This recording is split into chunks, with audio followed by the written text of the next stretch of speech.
Hello and welcome once again to our virtual classroom. Ladies and gentlemen, today we're going to be having a relatively easy lesson, a relatively short lesson. And if you will take out your physical notebooks, if you haven't done so already, and feel free to pause this video as you copy these notes, and then resume the video once you are ready. And by the way, for those of you who have not yet done the assignment, the numbers that we will be doing today, we're just doing 26-1, by the way. We're just doing 26-1, and that's going to be on page 331 to 334. And we're going to be doing numbers 10, 11, 13, 14, and number 19. Those are the numbers that you are responsible for. So again, I recommend you pause this video and then go on whenever you are ready. Okay, assuming that you've already at least began copying these notes, let's go ahead and begin. And let's talk about the word volume. What does volume mean? I think that when we think of volume, we think of a device or a TV where you turn up the volume or you turn down the volume. However, in math, in physics and science, and you'll be hearing this word quite a bit. And volume simply means the amount of space inside a three-dimensional figure. The amount of space inside a three-dimensional figure. And some of you guys might be thinking, well, I thought that was area. I thought that area was the space inside and perimeter was the outside. So what is this volume thing?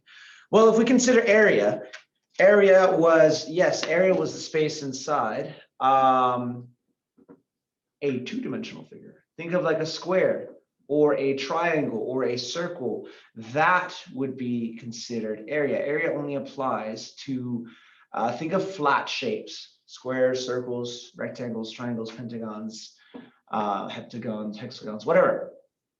That would be the space inside, and we get that by multiplying basically the base times the height. Sometimes there's other things in there, but essentially that's how we get the amount of square units inside. However, volume, ladies and gentlemen, applies to a three-dimensional figure, 3D. Have you guys ever wondered what the word 3D means? And if you knew that it meant three-dimensional, do you know why it's called three-dimensional? I mean, consider a square. Okay, a square has a height and a base and a height. That's two dimensions. One dimension, two dimensions. But when you start considering something like a rectangular prism, like we're going to see down here, notice that it doesn't just have a height, a base and a height, but it also has a depth. All right, think of any object that you see here. It's not just flat, it also has a depth to it. So it's not just how wide it is, not just how long it is, but it's also how deep it goes. Those are three dimensions. We have how wide it is, how high it goes, and also how deep it goes. So we are three-dimensional objects when you think about it. Anything that you see, we live in a three-dimensional world. The only time we really see two-dimensional things are really on flat screens. Even a piece of paper, as flat as it looks, has some sort of thickness to it, right? But yeah, you can think of a two-dimensional object like a piece of paper and a three-dimensional object more like a notebook or really anything. So that's what's called three-dimensional. So that's why it's not just base times height or length times width, but really we're going to be looking at base times height times the depth, so to speak. All right, so yes, the amount of space inside that kind of shape. And it is measured in cubic units. Just like with area, it was measured in square units. How many little squares can fit in there? The volume is measured in cubic units. How many cubes can fit in there? And we'll talk more about that later at another lesson, actually. Okay, so let's go ahead and begin. So with volume, essentially what we have here, so volume, which we use a V, is equal to the length times the width. So think of the length times the width of something. Notice how there's it's kind of sitting flat in the background, but we do have a rectangle there in the background. So length times the width, length times the width, there is the base times the height. That whole rectangle in the back, that is laying flat, so to speak. If I had something like this, all right, so that would be the bottom face, that is just length times width, and then times the height, how high it goes. All of this face times how high it goes. All right, now that length and the width in the bottom, we call that the base. So length times width, that is the big B base, not little b base, but big B base. That is the base of that shape. For example, this right here, we have the length times the width. And so notice how that makes a rectangle on the bottom. And I'm going to multiply this whole rectangle times a certain height, right? Length times the width. So that makes the bottom rectangle, right? That's the area of this bottom rectangle. That's the base of this shape times the height. All right. That is what volume is, or that's how we figure out volume. And so when we consider the volume of a shape like a cube, now a cube is, think of a die. A die, that's all I can think about, right? But there's squares all over. There's 6 faces and they're all exactly the same. They're all squares. They all meet at right angles. So this is a cube, right? And so when you consider a cube, we have the base, which is the length times the width, which is going to be make a square over here in the background, right? So there it is, times a certain height. The thing is that in a cube, all of these are exactly the same thing.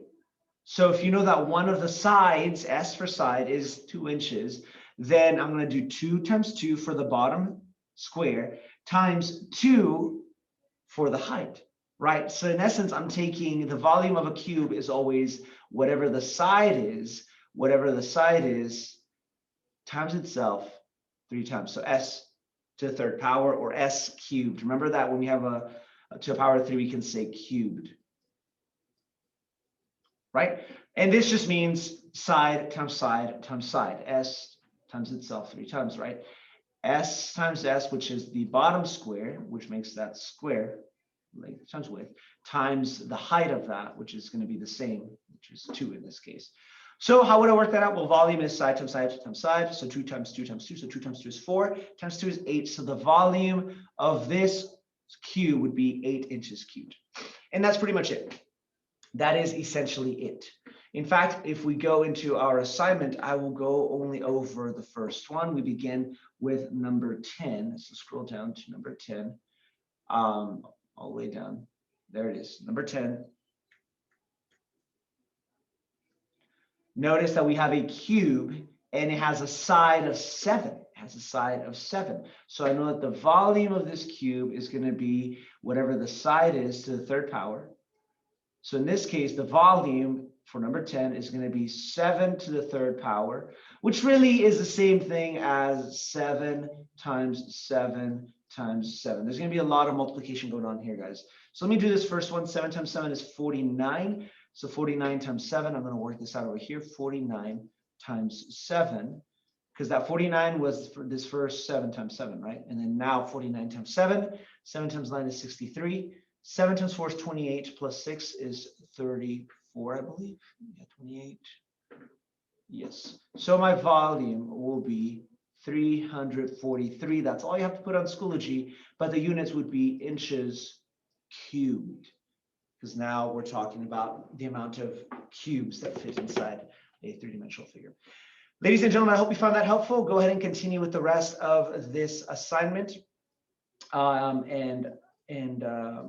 Yeah, if you have any questions, please message me. And with that in mind, I will see you next time.